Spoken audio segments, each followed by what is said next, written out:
High, আমি অভিজিৎ। অনেক দিন পর আমি বাংলায় ভিডিও করছি। আমাকে বাংলায় ভিডিও করার জন্য অনেকে মেসেজ করছিল যে বাংলায় ভিডিও চাই। সো আমার একটাই কথা যে বাংলায় ইন্ডাস্ট্রিকে, এই ইন্ডাস্ট্রিতে, যে ইন্ডাস্ট্রিতে আমি কাজ করি, বেসিক্যালি ইংলিশ, হিন্দি মাস্ট আপনার প্রয়োজন।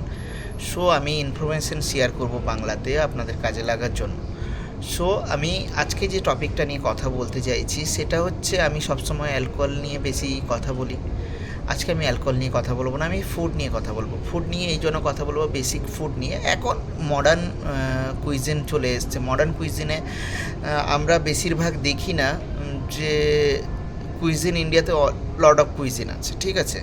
কিন্তু এখন আমি কলকাতাতে মানে শুনে আমি অবাক হয়ে যাই, আমাদের মতন ইন্ডাস্ট্রিতে যে স্টাইল হয়ে গেছে তোমার স্পেসিফিক জোন হিসাবসে, এই জোনের বিরিয়ানি, এই জোনের বিরিয়ানি, এই জোনের বিরিয়ানি, এমন কিছু না। ফুড ফুড আপনার মেকিং প্রসেস, মেকিং जो এসওপি আপনি ওটাকে তো ফলো করতেই হবে। কিছু জায়গায় ফ্লেভার অ্যাড হচ্ছে, কিছু জায়গায় অ্যাড করছে না, এটা আলাদা ব্যাপার। সেটাকে আপনি আলাগ আলাগ জায়গার নাম করে ওটা কুইজেন করতে পারে না। কুইজেন বেসিক্যালি ইন্ডিয়ার স্টেট ওয়াইজ আর সিটি ওয়াইজে কুইজিন হয়, এটা আপনাকে আমি ক্লিয়ার করে দিই। যে কুইজিন নিয়ে যখনই আমি কথা বলতে এসেছি, কারণ হচ্ছে আমি যখনই দেখি ফুড ব্লগিং বা অনেক কিছু কলকাতাতে আমি ভিডিওতে দেখি, তখন আমি নিজেকেই প্রশ্ন করি যে এরকম হয় নাকি যে ব্যারাকপুর স্টাইল, মধ্যমগ্রাম স্টাইল, তারপরে সোদপুর স্টাইল, এরকম স্টাইলের হয়। সো আমি এটাকে সার্চ করি, সার্চ করার পরে অনেকের সঙ্গে ডিসকাস করি, এরকম কিছুই না।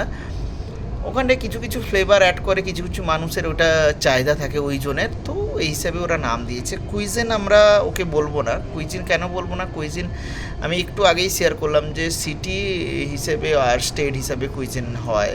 যেরকম অন্ধ্রপ্রদেশের স্পাইসি, গুন্টুরের চিল্লি, এসব কাশ্মীরের স্পাইসি, পাঞ্জাবের পাঞ্জাবি, এগুলো একটা একটা করে কুইজিন হয়। কুইজিন আমি পুরো ডিটেলস নিয়ে আসছি।